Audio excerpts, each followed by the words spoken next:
క్రీస్తునందు ప్రేమైన దేవుని బిడ్డలారా, ప్రభువైన యేసుక్రీస్తు నామములో మీకు అందరికీ శుభాది వందనాలు తెలియజేస్తూ ఉన్నాం.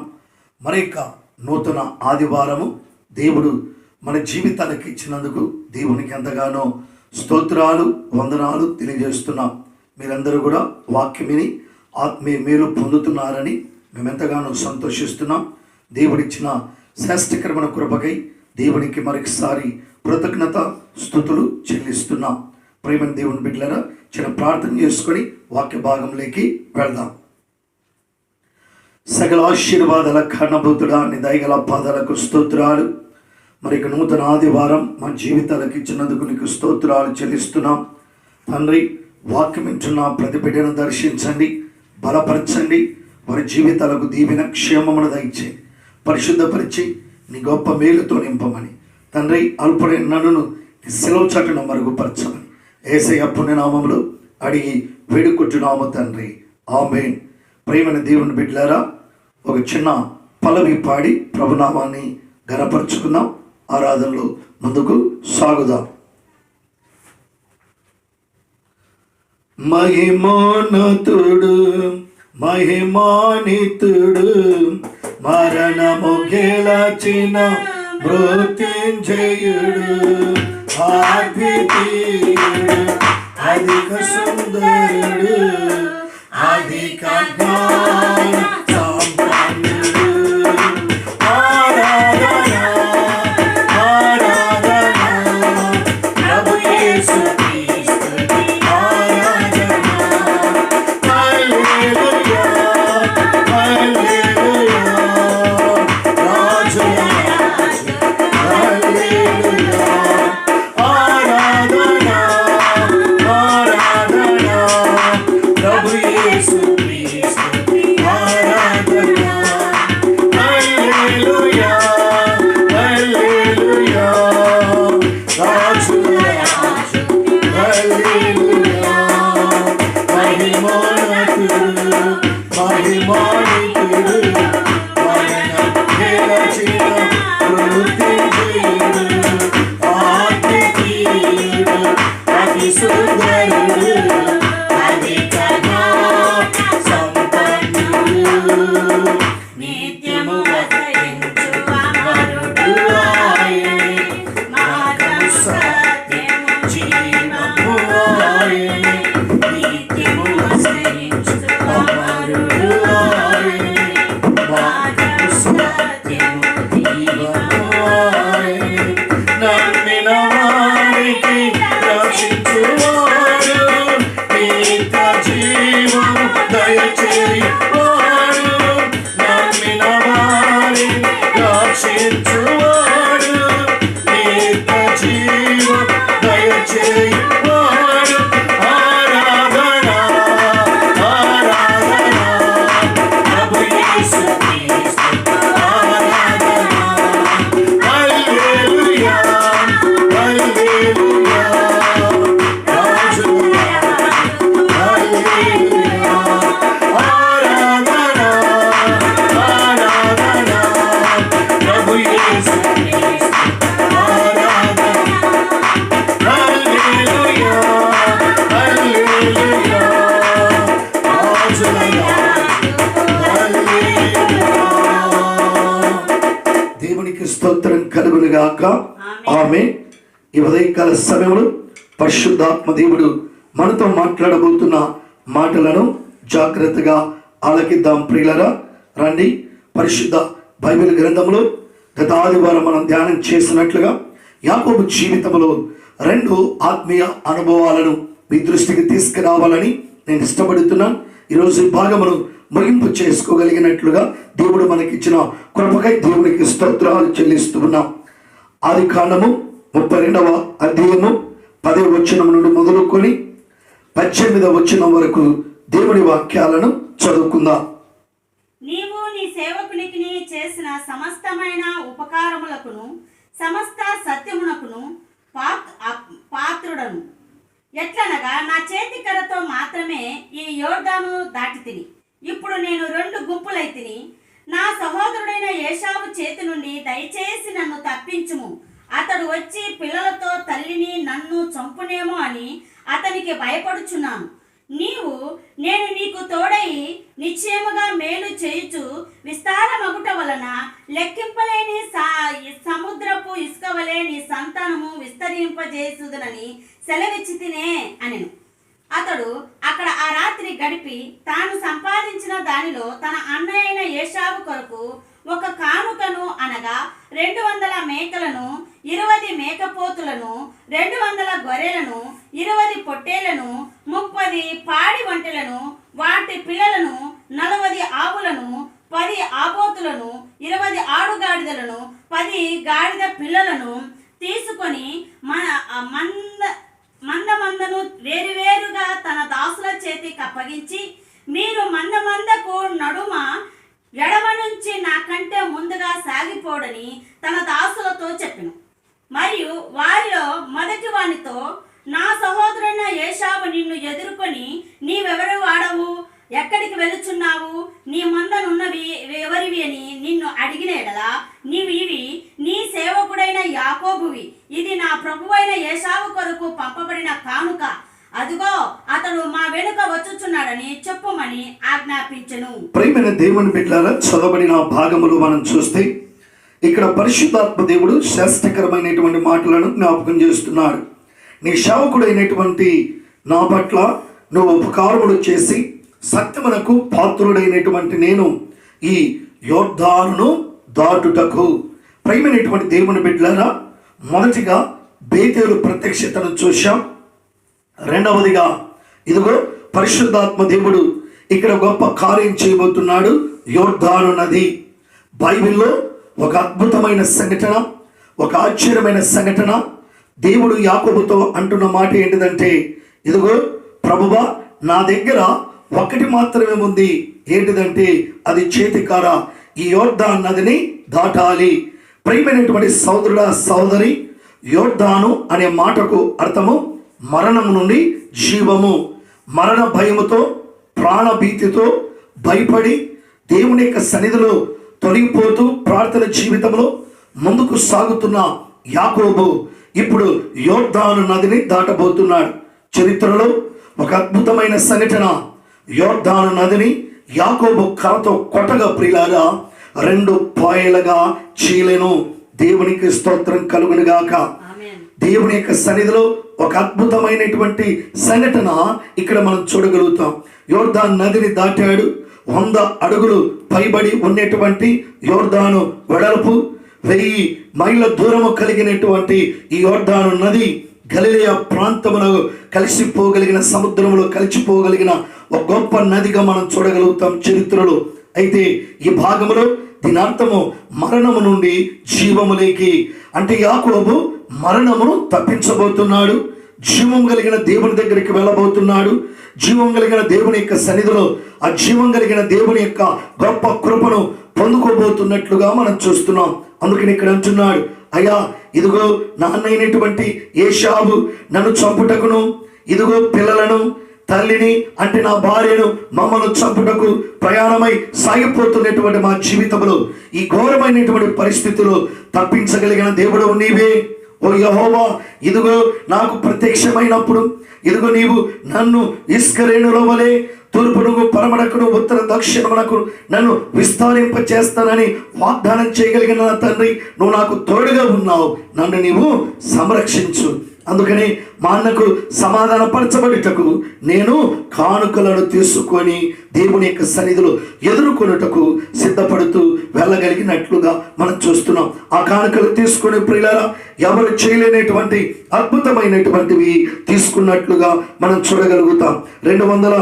200 మేకలను, 20 మేకపోతులను, 200 గొర్రెలను, 20 పొట్టేలను, 30 పాడి వంటలను, వాటి పిల్లలను, 40 ఆవులను, 10 ఆంబోతులను, 20 ఆడుగాడిదలను, 10 గాడిద పిల్లలను తీసుకొని మందలను వేరు చేయగలిగినట్లుగా మనం చూస్తున్నాం. మందలను వేరు చేసి నా ఎడమనకు ఒక గుంపును పంపడానికి సమసిద్ధతై ఇదిగో నమ్మకమైనటువంటి దాసులలో ఒక దాసుని పిలిచి, అయ్యా ముందుగా మీరు సాగండి, ఈ సమస్తమైనటువంటి పశువులను, సమస్తమైనటువంటి మనుషులను మీరు తీసుకొని ప్రయాణమై వెళుతూ ఉన్నప్పుడు ఒకవేళ మా సోదరుడు వచ్చి ఇదిగో మీకు ఎదురుగా ఇదిగో కనపడిన ఎడల, ఇదిగో నీ దాసుడైనటువంటి మా శావకుడైనటువంటి యాకోబు వెనక వచ్చుచున్నాడు, ఇదిగో ఈ యొక్క ప్రభువైనటువంటి ఏశావుకు ఈ కానుకలు అప్పగించవలేనని ఇదిగో దేవుని యొక్క సన్నిధిలో తెలియపరచమని చెప్పగలిగినట్లుగా మనం చూస్తున్నాం. ఒకవేళ అతడు సమాధానపరచకపోతే, ఒకవేళ నన్ను క్షమించకపోతే, ఒకవేళ నన్ను దేవుని యొక్క సన్నిధిలో ప్రేమను చూపకపోతే, ఇదిగో నా పట్ల ఆ కటాక్షం ఉండకపోతే అనే భావము యాకోబులో పదే పదే కలుగుతూ ఉన్నట్లుగా మనం చూస్తున్నాం. ఒక దిక్కు ప్రార్థన, ఒక దిక్కు అధైర్యము, ఒక దిక్కు ధైర్యము, ఒక దిక్కు ముందుకు సాగిపోగలిగిన పరిస్థితులు యాకోబు యొక్క జీవితంలో మనం చూస్తున్నాం. అయితే ప్రియులారా, రెండవ వారిని పిలిచాడు, మూడవ వారిని పిలిచాడు. ఇదిగో వీళ్ళందరూ కూడా చెప్పి వారిని ముందుగా పంపించగలిగినట్లుగా మనం చూస్తున్నాం. పోయి ఇతడు రెండుగా చేసుకొని ఒక చోటకు రాగలిగినట్లుగా మనం చూస్తున్నాం. యోర్దాను నదిని దాటుకున్నాడు. ఇంకొక కార్యములో అద్భుతమైనటువంటి ఆ యొక్క గొప్ప కృప కలిగిన దీవెనలకు యాకోబు పాత్రుడుగా ఉన్నట్లుగా మనం చూస్తున్నాం. వారి ముగ్గురిని పిలిపించి పంపివేశాడు.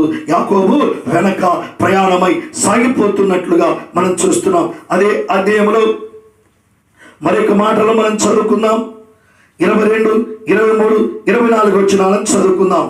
ఆ రాత్రి అతడు లేచి తన 2 భార్యలను, తన 2 దాసులను, తన 11 మంది పిల్లలను తీసుకొని యొబ్బోకు రేవు దాటిపోయాను. యాకోబు వారిని తీసుకొని ఆ ఏరు దాటించి తనకు కలిగినదంతయు పంపివేశను. ప్రేమైనటువంటి దేవుని బిడ్డలారా, ఇక్కడ చదవబడిన భాగములో మనం చూస్తే ఆ రాత్రి లేచి 2 భార్యలను, తన 2 దాస్యులను, తన 11 మంది పిల్లలను తీసుకొని యొబ్బేకు రేవు దాటిపోయెను. ఈ యొబ్బే రేవు ప్రియులారా చాలా ప్రాముఖ్యమైనది. ఆ మాటకు అర్థము నది దాటు స్థలము అని అర్థం. అంటే నది దాటు స్థలం. ఇదిగో ఈ యొబ్బే రేవును కూడా దాటాడు.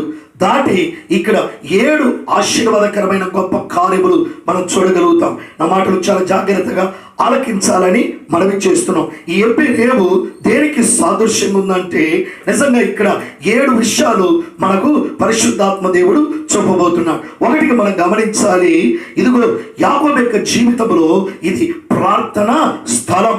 ఈరోజు చాలా మందికి వ్యక్తిగతమైన ప్రార్థన స్థలము లేవు ప్రియారా. ఒక గది లేదు, ప్రార్థన చేయుటకు ప్రభు యొక్క సన్నిధిలో రాగలిగినట్లుగా మనము అనేక జీవితాలు లేనట్లుగా మనం చూస్తున్నాం. అయితే యాకోబు యొబ్బే రేవును దాటి అక్కడ ఇదిగో ప్రార్థన స్థలములో నిలబడ్డాడు. ఆ ప్రార్థన స్థలములో ప్రార్థన చేయుటకు సిద్ధపడుతూ ఉన్నట్లుగా మనం చూస్తున్నాం. ఆ రాత్రి అందరినీ పంపివేసి ఒక్కడిగా మిగిలిపోయాడు.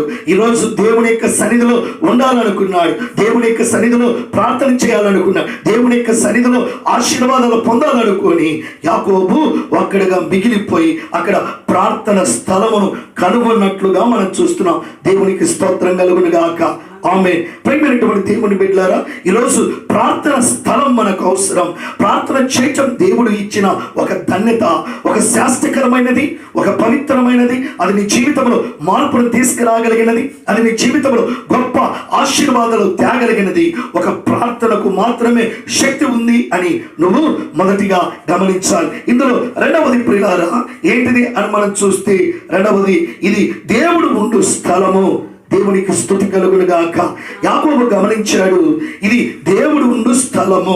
అంటే ఇక్కడ దేవుడు ఉన్నాడు అని నిర్ణయించుకున్నాడు. దేవుడి సన్నిధిలో నిలబడ్డాడు. ప్రభు యొక్క కృపను కలిగినట్లుగా మనం చూస్తున్నాం. మూడవదిగా ఇక్కడ దేవుడు మాట్లాడు స్థలము. దేవునికి మహిమ కలుగును గాక. అంటే దేవుడు మాట్లాడబోతున్నాడు, దేవునితో కృపను పొందుకోబోతున్నాడు. అందుకనే ఇది మాట్లాడు స్థలం. 4 ప్రియులారా, ఇదిగో పేరు మార్పు కలిగిన స్థలము. అంటే యాకోబు యొక్క జీవిత పేరు మారిపోతుంది. ఈ స్థలంలో దేవుడు తనను గొప్ప విషయంగా దీవించబడుతున్నట్లుగా మనం చూస్తున్నాం. 5వది దేవునితో గెలిచిన స్థలము. అంటే దేవునితో గెలవగలిగిన స్థలాన్ని మనం చూస్తున్నాం. 6వది దేవుడు ప్రత్యక్షతమైనటువంటి స్థలం. అంటే దేవుడు యాకోబుకు ప్రత్యక్షతయ్యాడు. 7 ప్రియులారా, ఇదిగో దేవుని ద్వారా దీవించబడుతున్నాడు. దేవునికి స్తోత్రాలు కలుగును గాక. ఆమె ఎంతటి పవిత్రమైన స్థలము రేవు, చాలా శాస్త్రకరమైనది. నది దాటు స్థలములలో అక్కడ ఒంటరిగా మిగిలిపోయి ఇదిగో దేవుని సన్నిధిలో ప్రార్థన చేయుటకు అక్కడ స్థిరమైనటువంటి రీతిలో ఉన్నాడు.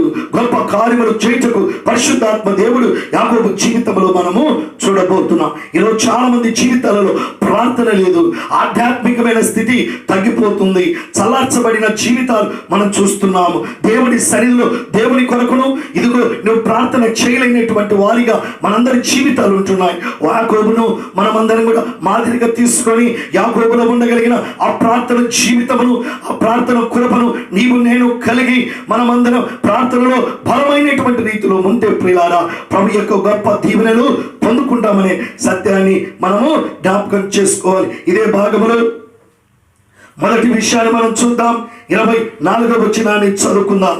యాకోబు ఒక్కడు మిగిలిపోయెను, ఒక నరుడు తెల్లవారు వరకు అతనితో పెనుగులాడెను. చూడండి ప్రియులారా, ఇక్కడ నేను 4 విషయాలు మీ దృష్టికి తీసుకురావాలని ఇష్టపడుతున్నా.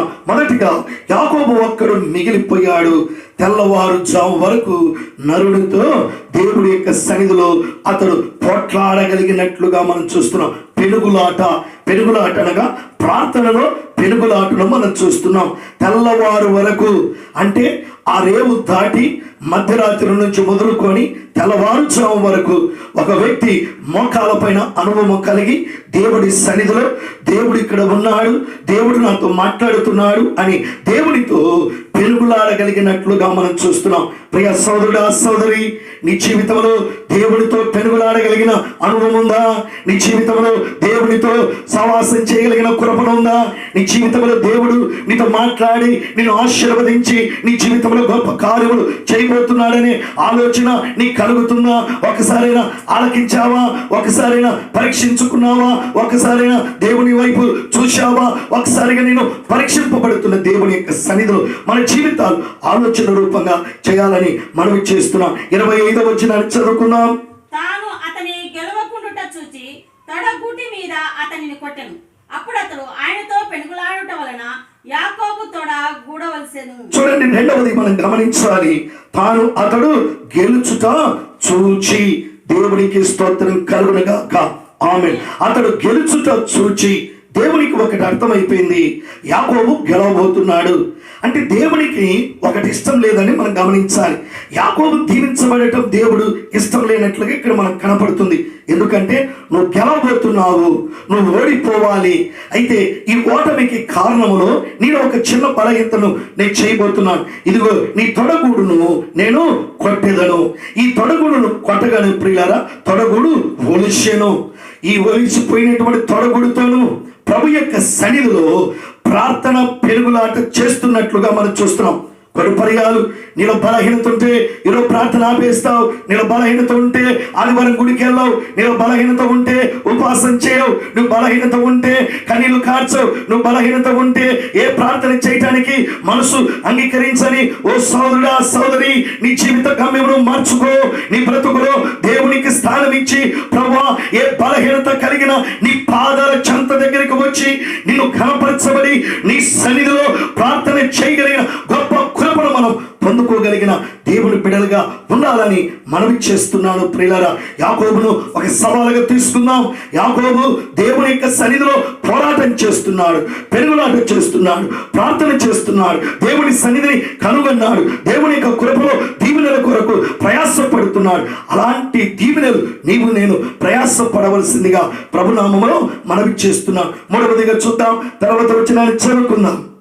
ఆయన తెల్లవారుచున్నది గనుక నన్ను పోనిమ్మనగా అతడు నీవు నన్ను ఆశీర్వదించితేనే గాని నిన్ను పోనీయనెను.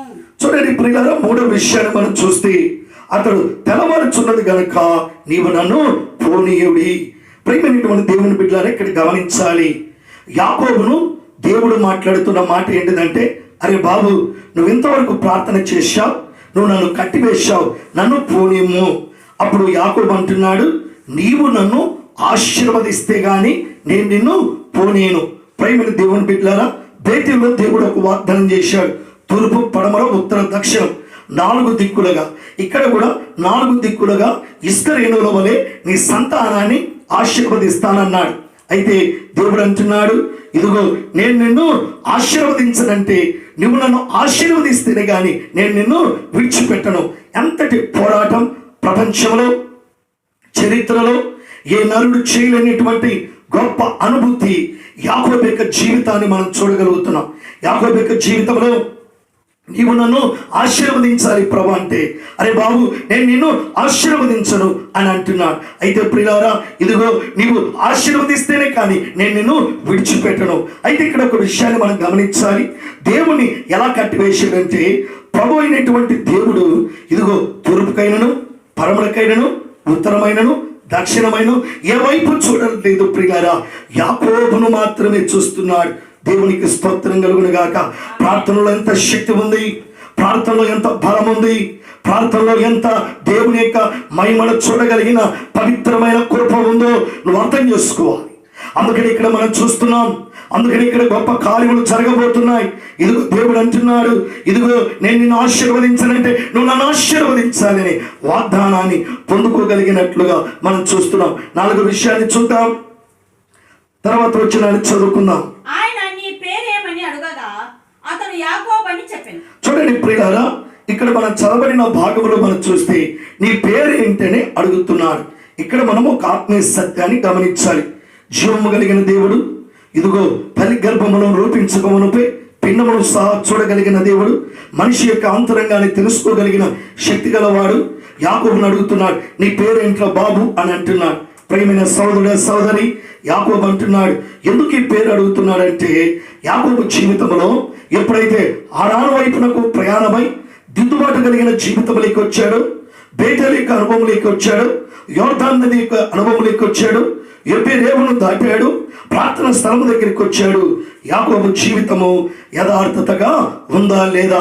ప్రియమైన దేవుని బిడ్డలారా, నువ్వెంత ప్రార్థన పరుడువైనా, నువ్వెంత ప్రార్థన పరురాలివైనా, నువ్వెన్ని దినాలు దేవునితో సావాసమున్నా నీ జీవితంలో యథార్థత లేకపోతే మోసకరమైనటువంటి జీవితాన్ని విడిచిపెట్టాలి. యాకోబు మోసగాడు, యాకోబు యథార్థతను కోల్పోయిన వాడు, అన్న జ్యేష్ఠత్వాన్ని దొంగలించగలిగిన వాడు, తండ్రిని మోసపుచ్చగలిగిన వాడు. అమ్మ మాట విని తండ్రి దగ్గరికి వెళ్ళి, నాయన నువ్వెవరు అంటే నేను ఏశావును అన్నాడు. యాకోబు ఏమన్నాడు? నేను ఏశావును అన్నాడు. అయితే అబద్ధమాడినటువంటి యాకోబు ఇక్కడ దేవుని దగ్గర దేవుడు అడుగుతున్నాడు, సమస్తమును ఎరిగిన వాడు, అరే బాబు నీ పేరు ఏంటంటే 4వదిగా మనం చూడబోతున్నాం. తర్వాత వచ్చిన అని చదువుకుందాం ప్రియులారా. అప్పుడు ఆయన, నీవు దేవునితోనూ మనుషులతోనూ పోరాడి గెలిచితివి గనుక ఇక మీదట నీ పేరు ఇజ్రాయేలే గాని యాకోబు అనబడదని చెప్పాను. దేవునికి మహిమ కలుగును గాక. ఆమేన్. ఎంతటి గొప్ప కృప! నీ పేరు ఏంటని అడిగినప్పుడు నేను యాకోబును అంటున్నాడు. ఎంతటి గొప్ప కృప! యథార్థతలోకి వచ్చాడు, సత్యములోకి వచ్చాడు, ప్రవర్తన కలిగిన వ్యక్తిగా ఉన్నాడు, మార్పు కలిగిన వ్యక్తిగా ఉన్నాడు, జీవితాన్ని మార్చుకున్నాడు, బ్రతుకును మార్చుకున్నాడు, దేవుడి సన్నిధిలో యోగ్యమైనటువంటి కృపను పొందుకోగలిగిన బిడ్డగా మనం చూస్తున్నాం. ఈరోజు చాలా మంది అబద్ధాలు, మోసము అనేకమైనటువంటి రీతిలో ఇదిగో ఉదయం లేసినది మొదలుకొని రాత్రి వేళ వరకు ఏమి తిందుమా, ఏమి తాగుదమా, ఏమి ధరించుకున్నామా అని ఆలోచించగలిగిన సోదరుడా సోదరి, నీ జీవితంలో మోసం ఉందా? నీ జీవితంలో అబద్ధాలు ఉన్నాయా? నీ జీవితంలో టక్కలు ఉన్నాయా? ఎంతమందిని మోసం చేశావు? ఎంతమంది దగ్గర అబద్ధాలు ఆడావు? ఎంతమంది దగ్గర మోసకరంగా జీవిస్తున్నావు? నిన్ను నీవుగా పరీక్షించుకొని ఈ జీవితం వద్దు, యాకోబు మార్పు కలిగినట్లుగా నీవు కూడా మార్పు కలిగి యథార్థతలేకి, నీతిలేకి, ఇంటిగ్రిటీలోకి నువ్వు వస్తే దేవుడు నిన్ను దర్శించబోతాడు, దేవుడు నిన్ను దీవించబోతాడు, దేవుడు గొప్ప కార్యములు నీ జీవితంలో జరుగుతాయని నేను జ్ఞాపకం చేస్తున్నా. అందుకని ఇక్కడ అంటున్నాడు, ఇదిగో నా పేరు యాకోబు అనగా, అరే బాబు ఇక మీదట నీ పేరు యాకోబు అనబడదు, నీ పేరు ఇశ్రాయేలు అనబడును.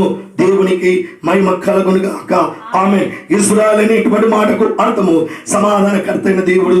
అంటే సమాధానకర్త అయిన దేవుడు ఇక్కడ సమాధాన పరిచాడు. యాకోబు యొక్క జీవితంలో 2 ధన్యతలు మనము చూడబోతున్నాం. నీవు 12 మంది కొడుకులు నీకు పుట్టబోతారు. ఈ 12 మంది యొక్క ఇదిగో 12 గోత్రాలుగా దేవుడు నిన్ను దీవించబోతున్నాడు. ఇదిగో 12 సింహాసనాలు నీలో నుండి బయటకు వస్తాయి. ఎంతటి ధన్యత అండి! మోసగాలో 12 మంది కుమారులు, 12 మంది గోత్రాలు, 12 సింహాసాలు. ఇంత గొప్ప దీవెన యాకోబులో కలగటం నిజంగా అద్భుతం, నిజంగా ఆశ్చర్యం, ఒక గొప్ప మెరికల్ అని మనం చెప్పుకోవాలి. దేవుడు ఇది మానవ జీవితానికి సాధ్యమైనది, ఇది మనుషులకు దేవుడు ఇవ్వగలిగిన యోగ్యమైనది. ముగింపులో ప్రియులారా ఓ మాటను చదివి మనము ముగింపులోకి వద్దాం. ఆదికాండము 35వ అధ్యాయము 9-10 వచనాలను చదువుకుందాం. యాకోబు పద్దనారాము నుండి వచ్చుచుండగా దేవుడు తిరిగి అతనికి ప్రత్యక్షమై అతనిని ఆశీర్వదించెను.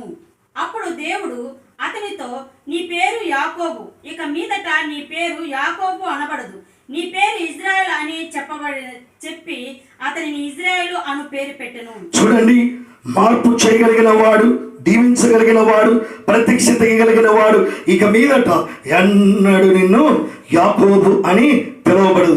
ఈరోజు చాలా మందిని యాకోబు అని చెప్పుకుంటున్నాం, కానీ ప్రియులరా యాకోబులో ఉన్న నీతి, యాకోబులో ఉన్న పరిశుద్ధత, యాకోబులో ఉన్న మార్పు, యాకోబులో ఉన్న దీవెన ఏంటిదంటే ఇజ్రాయేలుగా మార్చటము.